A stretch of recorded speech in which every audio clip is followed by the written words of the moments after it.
Hello everyone, I'm Justin, and for today's video, I have no idea what we're doing. Play the music.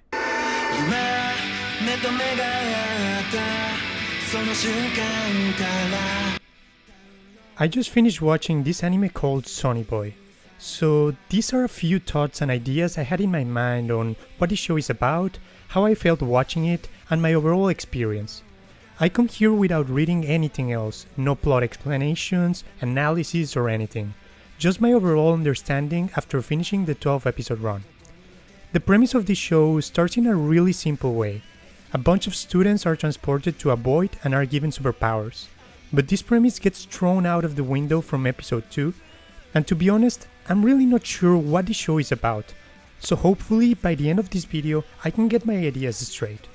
This is a fair warning that there will be some spoilers for the show, but to be honest, what are the spoilers at this point? When the story is so confusing that even rewatching it 5 times won't help me to understand exactly what happened. So with that said, let's move on to review this anime. The story starts in a simple way. One day during summer vacation, a group of 36 boys and girls from the same school find themselves and their school building stranded in a void far away from home, all with different abilities. And during these first 2 episodes, my first thought was, okay, this is kind of a Lord of the Flies story with superpowers. Stranded in an island without a way to get back home, and our main villain is this girl with the star under her eye. Our main guy Nagara is a pushover without powers that is trying to find his way in life, and with the help of his 2 classmates Nozomi and Mizuho, he's finding himself. But oh, what is this? Monkey baseball? Wait, what? Nagara can move between dimensions? Okay boys, let's pack everything, we can go back home.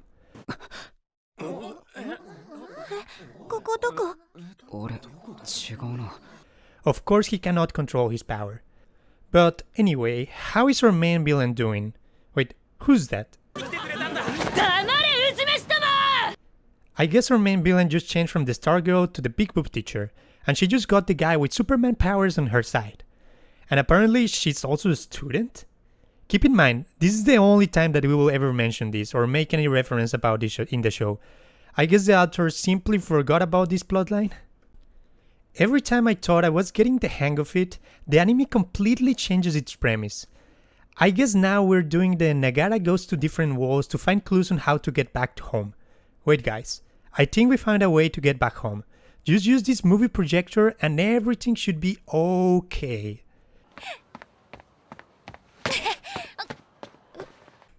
So now are you telling me the director is a kind of god and now he's the main villain and there is no way back home? 世界は存在している。君たちはただのコピーなんだよ。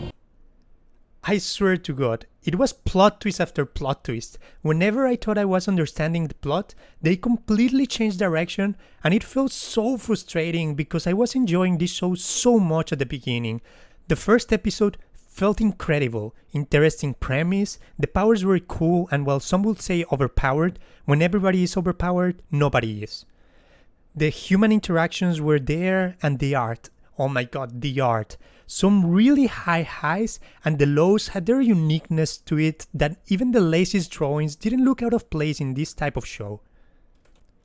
The music, art style, and some of the scenes had this type of depth that art students analyze on their thesis papers.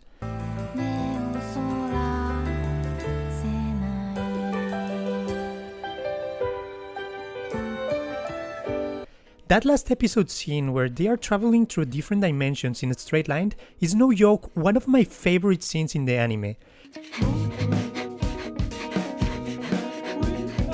Even if I didn't understand everything, it just blew my mind by how well it was made. The background music, the art, everything combined just made it look so out of this world.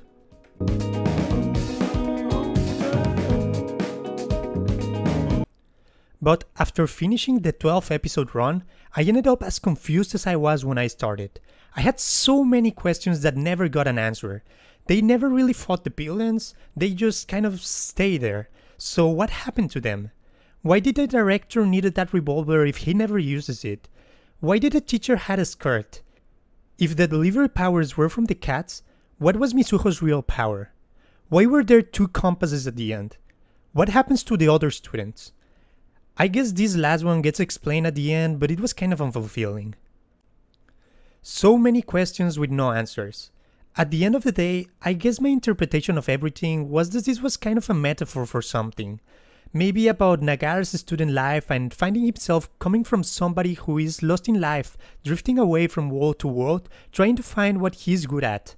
What is his purpose and why he should keep going, when all he was doing was to mindlessly follow the rest, which I guess is briefly shown in the Ant Farm episode, when he starts to question everything and finally decides to break out of the world.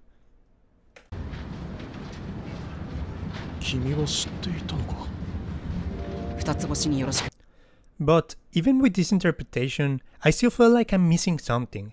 I have never felt this way before after watching an anime, having both a fulfillment feeling for an ending of a show that I enjoyed a lot, but at the same time this empty feeling that there was something missing, an explanation, a confrontation or a closure, because maybe that's what they were going for. Life doesn't really have an explanation or a closure. You just keep going, keep living and finding yourself as life goes on.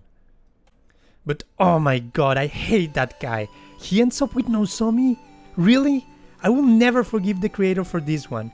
The guy literally killed her and they end up together? And with that, we come to the conclusion of this anime review. What did you guys thought of Sonny Boy? Did you understood what it was about? Let me know in the comments below. Until then, see you guys next time.